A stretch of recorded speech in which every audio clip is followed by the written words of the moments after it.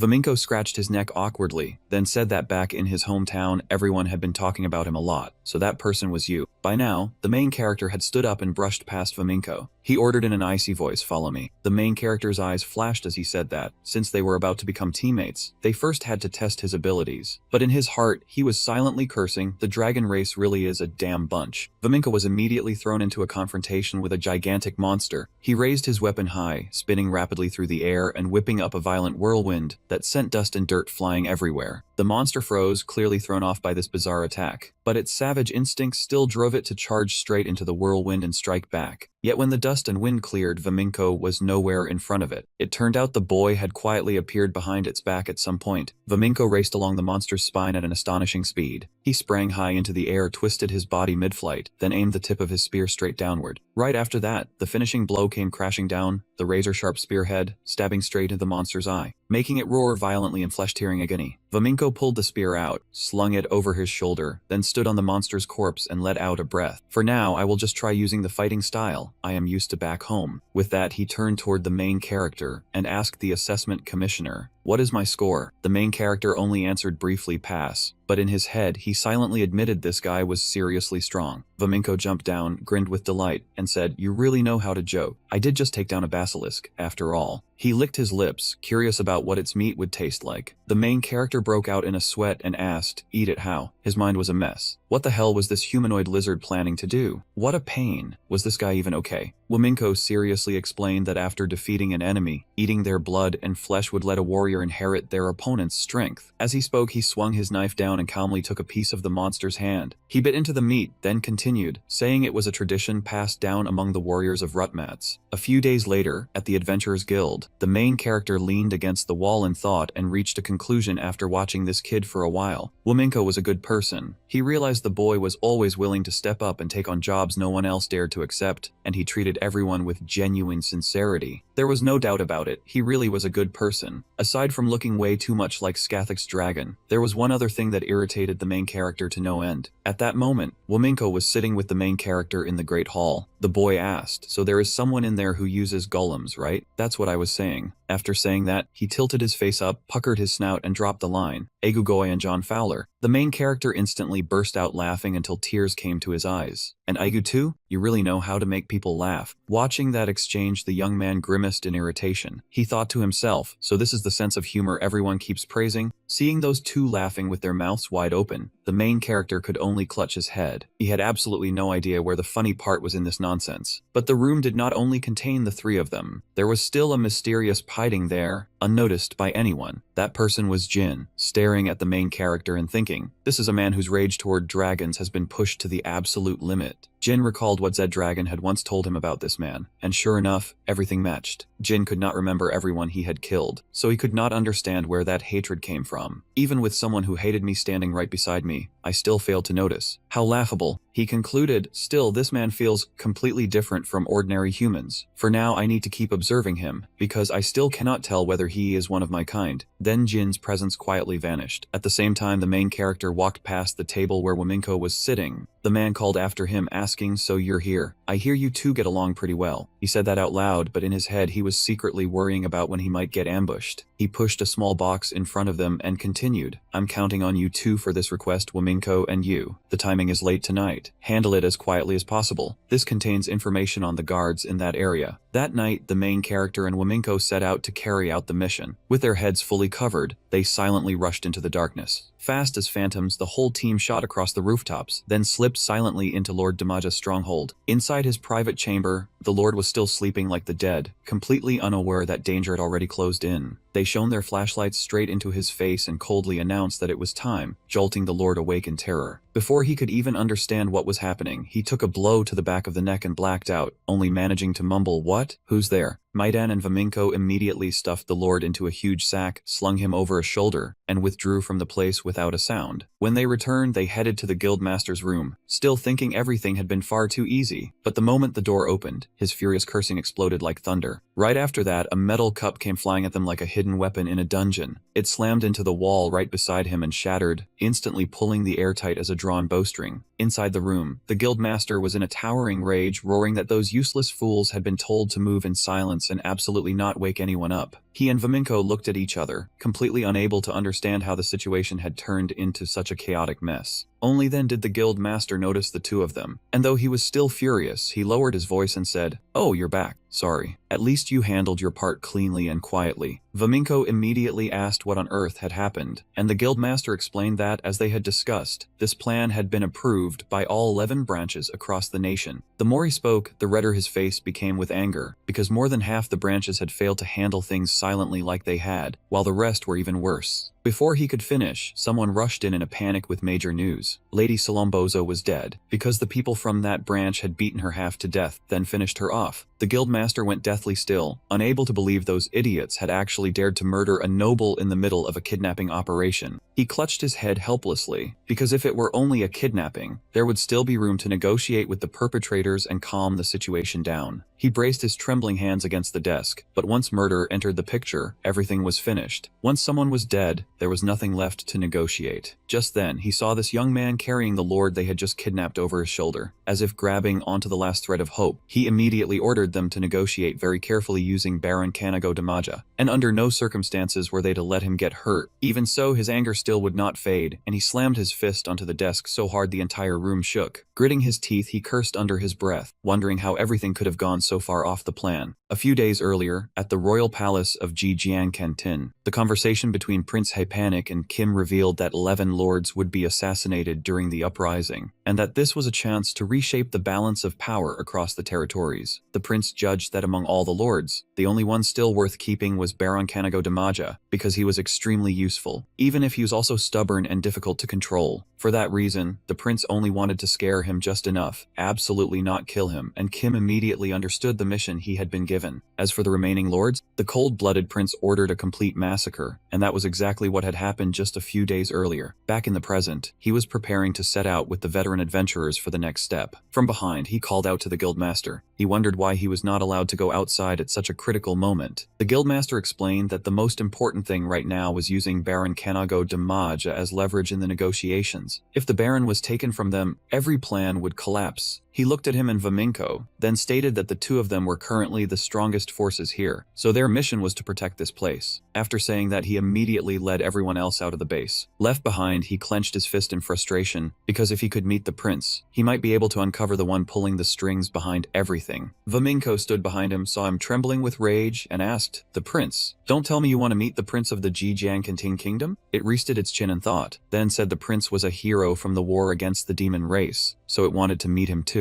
But the prince definitely would not appear in the very first round of negotiations. He gripped the precious necklace tightly, reassuring himself that he could not be reckless. Once they reached the kingdom for the next round of negotiations, the chance would surely come. He decided to wait for that moment, while Vaminko, seeing his resolve, had a glint in its eyes, as if it was also calculating a move of its own. After the negotiations ended, Vaminko and several elderly adventurers were sitting in the room when the door was suddenly thrown open. The guildmaster strode in, full of blazing energy, and shouted that they were holding a drinking party tonight. The people in the room had not even had time to understand what had just happened. Even so, the banquet was launched at once, so quickly that everyone was swept along by the atmosphere. He sat right behind the guildmaster and listened as the man explained that the royal envoy was very reasonable. At first, the mood had been extremely tense, but in the end, both sides accepted each other's demands. Hearing that, he felt both relieved and anxious, secretly thinking that if things were going this smoothly, then at the next negotiation, he might be allowed to go along and meet the prince in person. Just then, someone set a cup down beside him and asked why he was wearing such a heavy expression. It turned out to be Vaminko, who said that a rare drinking party like this had to be enjoyed properly. First things first, he should cool his throat. He immediately refused, saying that he could not drink alcohol. Vaminko laughed and explained that it knew that, so what it had brought was only water in place of wine. It set the cup down again and turned away, not forgetting to remind him to cheer up a little. He raised the cup and drank, suddenly thinking that he had lived for 17 years without ever knowing what alcohol tasted like. But the moment he took a single sip, his whole body jolted as if he had just been struck by magic. He reached into his mouth and dug out a few tiny fragments. A question instantly rose in his mind. What exactly was this bizarre thing? As for Lord Damaja, the moment he woke up, he remembered the night 2 old adventurers broke in and cornered him. Rage flared inside him, and he ground his teeth as he cursed those low-born adventurers for daring to lock a noble in a filthy place like this. If he ever got out, he would bring the army of his domain here and behead them all. Just then, a figure with his head fully covered quietly stepped into the room. The lord jolted in alarm and barked, "What are you supposed to be?" You look no different from some deformed monkey. The stranger answered calmly that he had come only to inform his lordship of one thing. The lord grew even more furious and growled, "Inform me? How laughable. No matter what you damned adventurers do, I will never forgive you." The stranger said coldly, "Count Salombozo is dead." That grim news left the lord frozen in place, completely unable to believe his ears. The stranger also reminded him that Baron Canago should be careful as well, because adventurers were, by nature, an extremely combative bunch. The lord broke out in a cold sweat from fear and hurriedly shouted a warning, saying that was enough. The stranger went on, "Fine. On the day Baron Canago dies, all of us adventurers will die too. But even if we die, does that not still mean Baron Canago remains alive?" With that he turned and left, though he did not forget to leave one final remark behind. "I hope you learn to value your own life." The lord trembled with rage and muttered, "Has this bastard gone insane? How dare he talk about killing a noble?" He never realized that inside the cup of water he had drained, there were still tiny grains of debris left behind, exactly like the ones that had appeared in the water the MC had drunk. Out in the hallway, the stranger was clutching his head and calculating his next move. It was none other than Jin. He told himself that he was not the type to scare easily, but if fear was injected straight into the brain, that was a different matter. For some time now, he had been secretly releasing parasites into the water supply on that side, and every stage of preparation was essentially complete. A few days later, the next round of negotiations officially began. The MC and Vaminko stood atop the high city wall looking down below. Vaminko said the second negotiation had finally arrived. Time was really dragging, and he hoped things would go smoothly this time. It hoisted its weapon onto its shoulder and asked, "In any case, are you still holding up? Your eyes are bloodshot." "Well, of course they are. You stayed awake for several nights keeping watch over Baron Canago." The MC replied that he was fine, and this much was nothing. "If anything, your own complexion does not look good either." Vaminko burst in loud laughter and told him not to worry, saying this kind of exhaustion was nothing compared to the day its first child was born. The MC was surprised to learn that Vaminko actually had a child. Vaminko explained that it was only natural. A warrior of the eye-gouging clan had to have a child before being allowed to leave their homeland. Hearing that, he instinctively thought of his little sister. Deep down, he wondered how he could ever abandon his family and come to a place like this. Vaminko kept talking. It was true, to outsiders, this clan's customs were incredibly hard to understand. Suddenly, a loud scream rang out, making both of them whip around in shock. The sound came from the negotiation camp down below. Someone was sprinting toward the city wall, shouting in panic, "Open the gate, hurry!" Right behind him, a towering knight in full iron armor slowly stepped into view. Sword in hand, he closed in from behind, leaving Vaminko stunned as he asked what was going on. Weren't the negotiations going smoothly? The knights raised their swords in unison. From the tips of their blades, magic circles began to appear. The glowing circular formations shone straight onto the city wall. A moment later, they shouted fireball in one voice, unleashing a massive sea of flames that surged forward. Vaminko could hardly believe it, blurting out that the bastard had really resorted to force. The city wall instantly erupted in raging flames. The knight's firepower alone should never have been enough to destroy it, but it seemed the surface had already been coated with something highly flammable. In the blink of an eye, a terrifying explosion roared across the battlefield. The city wall collapsed completely, swallowed by smoke and fire. After who knew how long, the main character heard someone call him Giulio Ventura, and he snapped his eyes open. The one calling him was Vaminko, and the spear in his hands was drenched in blood. He shouted for him to wake up. Giulio still could not process anything, and could only ask in confusion what had happened. Vaminko said the wall had fallen, and everything had plunged into chaos. The adventurers had gone mad, and started turning violent. No one said a word. They all looked like they were being controlled by demons. He had tried everything he could to stop them, but one person alone could not turn the situation around. Vaminko turned away and said he had to find the captain, because he was the only one who might be able to calm this chaos, even a little. Before leaving, he warned Giulio that this place was too dangerous, and he needed to run too. Seeing the main character sitting frozen amid the rubble, Vaminko said, "You told me you still had something you needed to do, right? Good luck." Giulio remembered that only a fraction of the enemy's forces had been enough to destroy the city wall. That was the enemy's true power, and he could clearly feel the terrifying gap between himself and that man. His hands trembled uncontrollably. Before he met that Suratofi bastard, he should have already. In the Explorers Guild room, he clutched his head and curled up in the corner, shaking as countless questions crashed through his mind. There was no way this made sense. Thinking back on it, it was completely irrational. Why he acted so recklessly. Vaminko suddenly kicked the door open and rushed in, loudly calling out to him, Commander, are you alright? What in the world happened in there? Maiden clutched his head, drowning in self-blame. I could tell something was wrong from the very beginning. I was the one who ruined the plan. All I wanted was to keep myself and my people from getting dragged into this rebellion. But why did I kidnap a noble, and then secretly negotiate with the palace faction on top of that? Why'd I nod along to such an idiotic decision? Just then, a chilling voice rang out behind him. Because you deserve all of it. Maiden jolted, spun around in a panic and shouted, "Who's there?" His face went deathly pale, and cold sweat kept pouring down his skin. The mysterious voice continued, "Because you deserve it. Midan, compared to Giulio Ventura, you are still far behind. But compared to the current masters of the Adventurer Guild, you are the only one with even a shred of vision." Maiden stammered, asking in terror, "What? Who are you? Who's talking? I'm going insane." Vaminko could not see anyone in the room, and it could not hear a single sound. All it could do was cling to him and call out, "Master." That voice kept tormenting Maidan. "Once you collapse, the Damaja branch will fall as easily as turning over a hand. So, I'm counting on you." Midden gritted his teeth and asked, "Are you another personality inside me?" The voice laughed and replied, "No, you are the other personality inside me. You may not remember, but I ate you, then absorbed everything." Right after that, Midden realized in horror that a piece of his ear had been bitten off. Pain slammed into him with brutal force. Trembling, he stared at the dark red bloodlines rising across his body. Then he quietly stood up. Vaminko asked in confusion, "Master, the guild members outside are already in complete chaos." Suddenly, Midan's head twisted and warped, transforming into a terrifyingly long serpent head. Its massive mouth opened wide in a horrifying gape, lunging straight at Vaminko like a predatory monster. Faced with those nightmarish fangs, Vaminko froze, completely unable to react. The serpent's jaws snapped shut hard, as if they would crush it on the spot. But at that life-or-death instant, Midan managed to throw himself forward, grab Vaminko, and dodge the fatal bite. Vaminko stared at him in shock, while Midan growled through clenched teeth, "You trying to die? Why the hell are you just standing there?" After saying that, he pulled Vaminko tight and charged straight into the wall, smashing a huge section of it apart. The two of them escaped the room. As they ran, Vaminko fired off questions one after another. "I told you to go on ahead. Why did you come back?" Maidan answered without hesitation, "We're a team. If we survive together." Vaminko stopped short, then said in a low voice, "If that's how it is, thank you, Maidan." It gaped at him, still unable to believe it. "I know you never really liked me, so why would you risk your life to save me?" It asked again, its voice trembling. "Maybe someday, we should try starting our own guild." But at that exact moment, a swarm of long tentacles shot out from the darkness, piercing straight through Vaminko and making it scream in agony. The one who struck was Jin. One of the main character's arms had transformed into tentacles, impaling the target in an instant. He withdrew the tentacles and said calmly, "This is a combined ability, using a mantis's forelegs and an octopus's tentacles. Not bad for a first try." He curled his lips and looked at Maidan. "Where do you think you're running? Don't you have anything to say to me, Maidan?" Maidan froze, then glared and asked, "What is going on here? Who are you really?" The answer made his eyes go wide, as if he had just heard the name of a dragon from the legend of Stakvit. He shouted in terror, "The bloodline of Stakvit, is that you?" The moment he finished speaking, Maidan immediately activated his transformation. One of his arms swelled up, covered in razor-sharp spikes. Every bulging muscle tightened, and his aura erupted like an orc warrior stepping out of an otherworld battlefield. He gripped his sword and charged straight at the young man. The strength of an orc arm, his transformation ability, and the John Fowler coat of the legendary explorer Giulio Ventura all fused into one desperate killing blow. He swore he would avenge his family and repay the blood debt owed to his people. "I will make you pay for everything you have done." But before Midan could even close the distance, the tentacles shot out and pierced through his head and neck in a flash. After the finishing blow, he began analyzing it. Eating the manticore had given him three things. First, all of his abilities had been upgraded, with every trait becoming compatible and improving alongside his overall physique. Second, he recalled the moment he controlled Midan. It was the ability to recreate memories and personality, the same thing he had once used on the old guild master. Its source was the vast experience the manticore had accumulated over a long period of time. He raised his hand and looked at one finger that had transformed into a monster form. Third was major shapeshifting, the ability to naturally and perfectly change body parts into the forms of various species, originating from the manticore's innate trait. The young man sat down, eating Maidan's flesh while thinking. Because he had eaten one of his own kind, the changes inside his body had been pushed to the limit. Then what would happen if he kept devouring more of his own kind? Out of curiosity, he had once tried eating what was called the flesh of his own kind, but back then there had been no reaction at all.